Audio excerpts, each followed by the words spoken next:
Baik, banyak hadis sahih yang menerangkan tentang kemunculan Imam Mahdi di akhir zaman nanti. Syekh Abdul Muhsin Al-Abbad hafizahullah, seorang ulama pakar hadis di Madinah saat ini, pernah meneliti hadis-hadis tentang Imam Mahdi. Kemudian beliau menemukan bahwa 26 orang sahabat meriwayatkan tentang Imam Mahdi melalui jalan mereka masing-masing. Artinya, hadis tentang Imam Mahdi ini mutawatir di atas muttafaq alaih.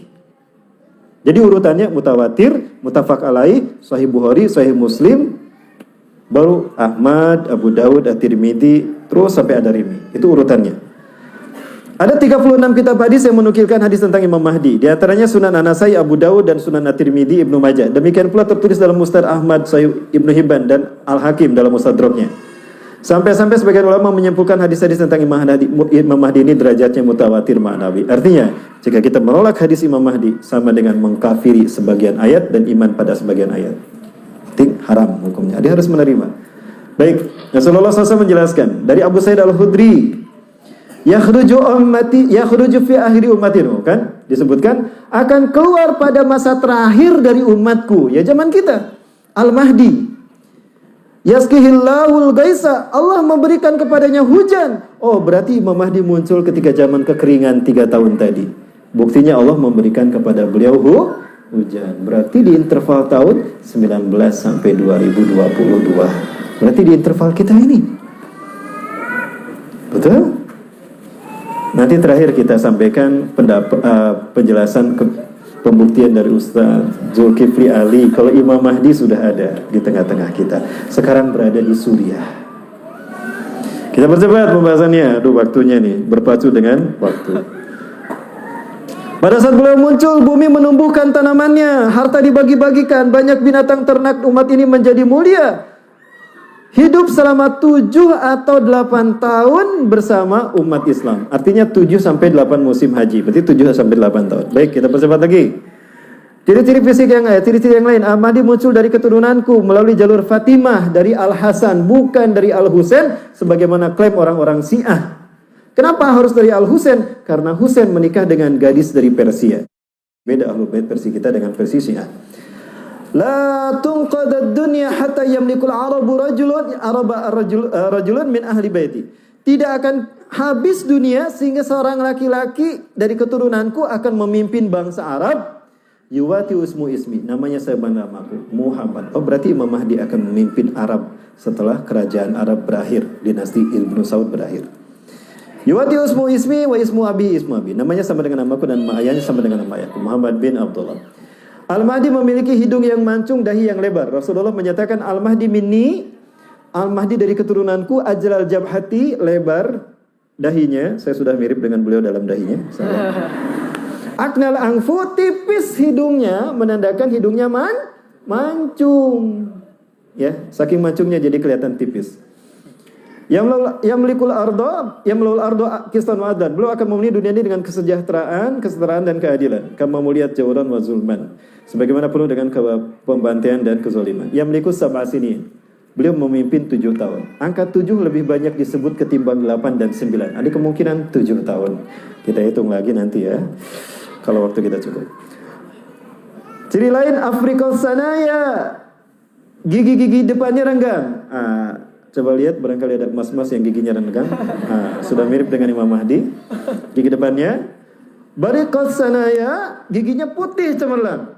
Jadi kalau beliau tersenyum kelihatan cemerlang warna putih. Beda dengan kita. Kalau kita tersenyum warna putih ke kuning-kuningan. Launul arabi, warna kulitnya warna kulit orang Arab. Jadi agak kehitam-hitaman. Bukan hitam negro tapi hitam Arab. Hitam yang itu karena adaptasi morfologis ya, adaptasi geografis. Karena panas ya, sehingga kelihatan hitam kulitnya. Tapi hitamnya hitam bagus kok, bukan ya hitam manis. Wal jismu Israeli, fisiknya fisik orang Israel. Lihat orang-orang Israel, nah seperti itulah fisik Imam Mahdi. Kemudian syabun marbu, artinya beliau tidak tinggi dan tidak pula pendek, sedang-sedang saja. Baik, kita percepat. Hasanul wajhi, tampan wajahnya. Wajahnya memancarkan cahaya seakan-akan beliau adalah bintang yang cemerlang. Ya. Kasalihyati, lebat jenggotnya, tebal. Jenggotnya tebal. Enggak, kita enggak termasuk yang tebal. Ya.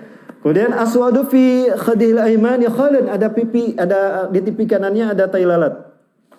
Ciri-ciri lain, al-ablad artinya jarak antara arisnya renggang tapi lurus. Coba periksa. Wah, enggak Mas, sama Mas Ajis ya. Petunjuk pelupuk matanya hitam bukan karena bercelak. Jadi ininya hitam karena mengkerut. Kelihatan lebih hitam dari wajahnya. Dari wajah yang lain. Perutnya gendut, kedua pahanya kurus. Nah, yang perutnya gendut sunnahnya sama dengan Imam Mahdi. Dan baik, kita percepat.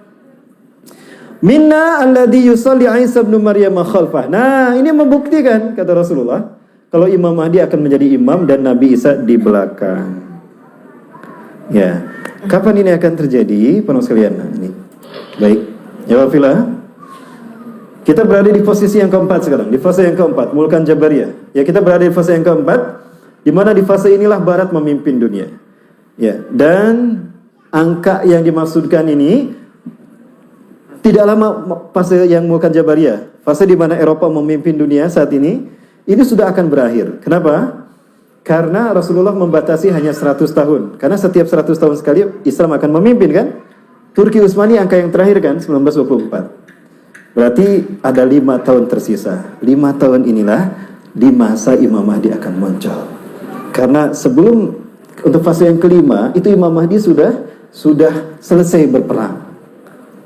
Ya, di tahun 2024 umat Islam itu sudah menang. Dajjal sudah mati dan iblis sudah tidak bisa berbuat apa-apa.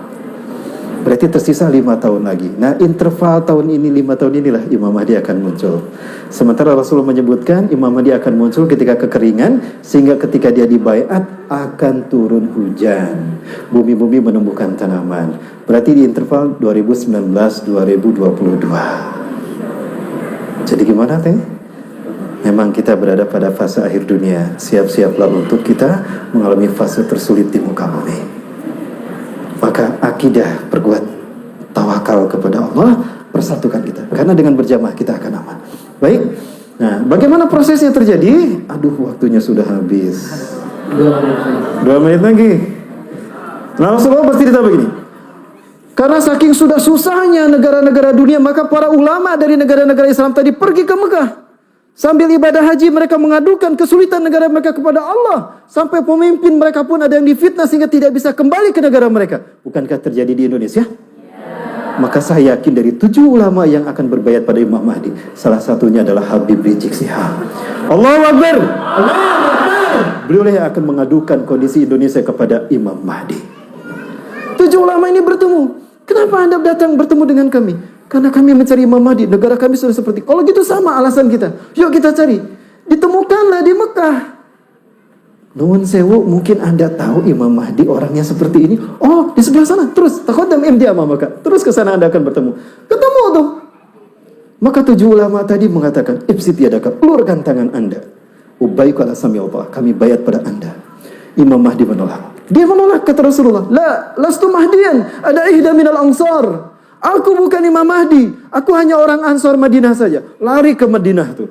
Dikejar sama 7 ulama ke Madinah. Ketemu. Lari ke Mekah.